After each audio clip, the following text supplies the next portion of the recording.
Bismillahirrahmanirrahim.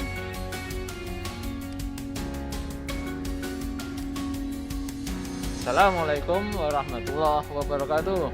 Ketemu lagi dengan saya Pak FZ di channel pembelajaran ilmu sosial dan pernak-perniknya untuk SMP, SMA ataupun yang mau lanjut kuliah. Apa kabar kalian semuanya? Semoga sehat selalu, rezeki lancar, dan tetap semangat. Kali ini saya akan membuka dengan pantun ya. Anak kembar sedang sholat Jumat, apa kabar? Semoga sehat walafiat.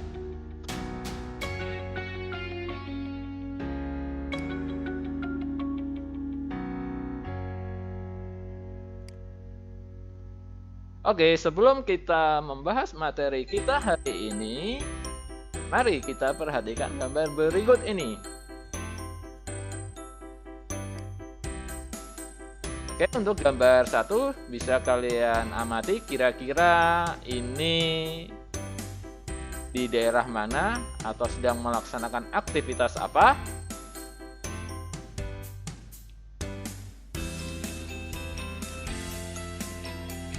Ada nggak yang mengenal daerah ini?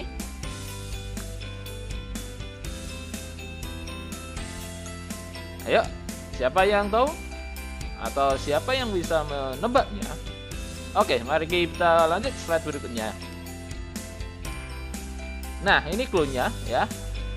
Dalam sehari, pertambangan ini bisa menghasilkan uang sebanyak 116 miliar. Ya, benar, ini di PT Freeport Indonesia yang berada di Papua.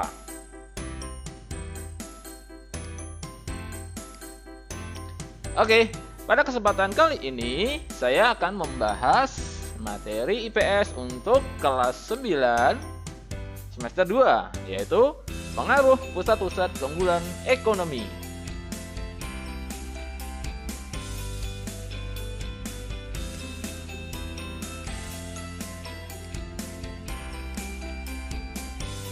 Kita bahas ya, pusat keunggulan ekonomi di Indonesia berpengaruh besar dalam berbagai bidang kehidupan. Pengaruh yang ditimbulkan tersebut dapat bersifat positif dan negatif. Beberapa pengaruh positif keunggulan ekonomi yang ada di Indonesia antara lain sebagai berikut.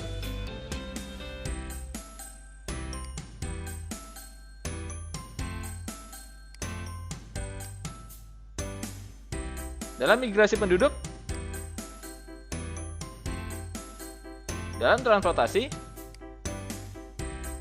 dalam lembaga sosial ekonomi, dalam pendidikan, dan dalam pekerjaan atau mata pencaharian.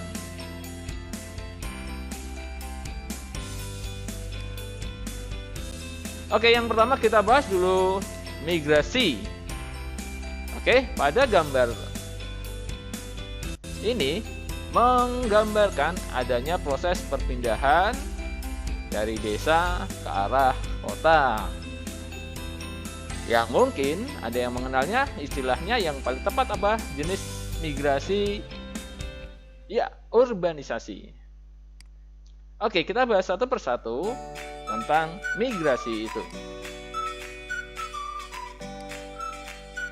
Migrasi penduduk atau sering disebut mobilitas penduduk adalah perpindahan penduduk dari satu tempat ke tempat lainnya.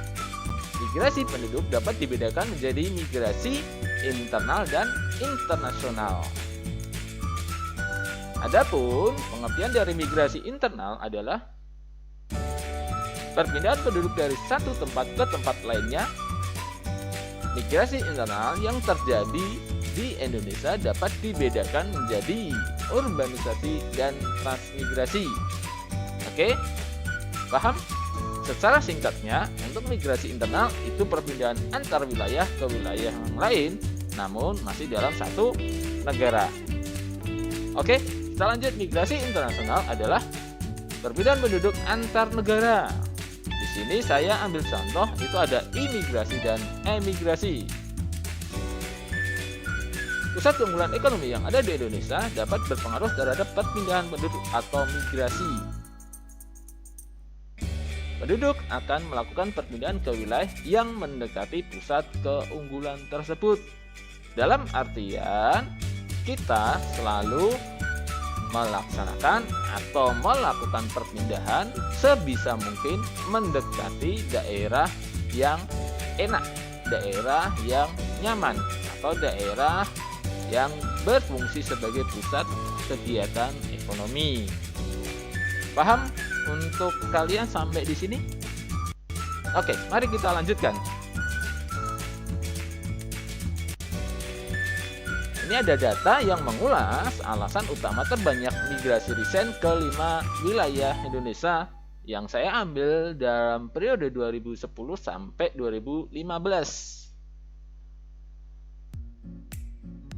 Bisa kalian lihat untuk DKI Jakarta, faktor yang melandasi perpindahan itu didominasi oleh pekerjaan. Ya, karena ada alasan mencari pekerjaan yang lebih layak atau diterima di Jakarta atau mencari tantangan yang baru. Kemudian yang kedua itu ikut suami atau istri atau orang tua. Sedangkan yang lainnya itu mencari pekerjaan. Untuk daerah Surabaya, dominasi juga 42,4% itu berlandaskan pekerjaan. Kemudian ikut suami atau istri, terus ada yang nomor terakhir itu karena alasan pendidikan. Langsung saja kita bahas slide berikutnya. Transportasi. Mobilitas penduduk dalam suatu negara atau antar negara tidak dapat dilakukan tanpa adanya sarana dan prasarana transportasi yang memadai. Benar ya? Jadi ketika kita melaksanakan mobilitas, tidak mungkin kita hanya jalan kaki. Pasti kita memerlukan alat atau media, yaitu transportasi. Kegiatan ekonomi semakin berkembang di berbagai negara dan interaksi sosial antar negara menjadi semakin sering dilakukan. Ya, karena adanya kemudahan dengan transportasi tersebut. Sebagai contoh, saya ambil di sini PT Freeport. Pada tahun 1971, Freeport membangun Bandar Udara Timika dan pusat perbekalan. Kemudian juga membangun jalan-jalan utama sebagai akses ke tambang. Berikut ini beberapa gambar yang ada di wilayah Timika. Dan jenis alat transportasi yang tersedia di sana. Ada bis, ada alat berat untuk mengangkut bahan tambang emas, ada helikopter, ada transportasi laut. Kita pindah ke lembaga sosial ekonomi. Lembaga sosial adalah keseluruhan dari sistem norma yang terbentuk berdasarkan tujuan dan fungsi tertentu dalam masyarakat. Sedangkan lembaga ekonomi ialah lembaga yang mempunyai kegiatan bidang ekonomi demi terpenuhinya kebutuhan masyarakat. Satu contoh di Freeport, ya, itu didirikan sekolah yang mendidik anak-anak asli suku Amungme dan Kamoro. Ini bukti apa? Freeport itu mempunyai peran dalam lembaga sosial dan ekonomi. Lembaga ekonomi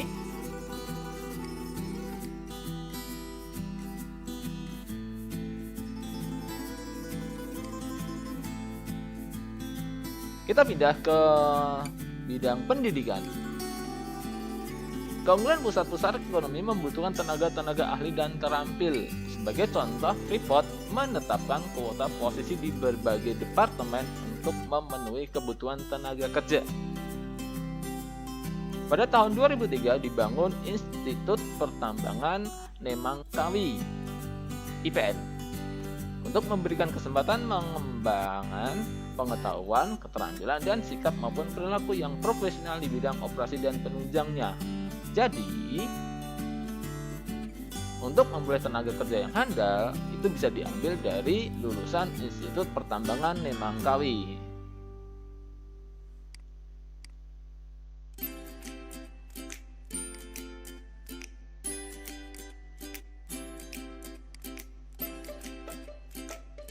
Oke, kita bahas berikutnya tentang pekerjaan atau mata pencaharian.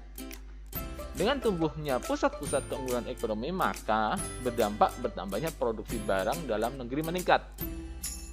Kenaikan jumlah produksi tersebut berakibat pada bertambahnya kebutuhan tenaga kerja, sehingga akan memperluas lapangan kerja. Sebagai contoh, kebijakan Freeport adalah untuk memberikan kesempatan bekerja yang sama kepada seluruh masyarakat Indonesia. Pada tahun 2012, PT Freeport Indonesia mempekerjakan lebih dari 11.700 karyawan langsung dan lebih dari 12.400 karyawan kontraktor.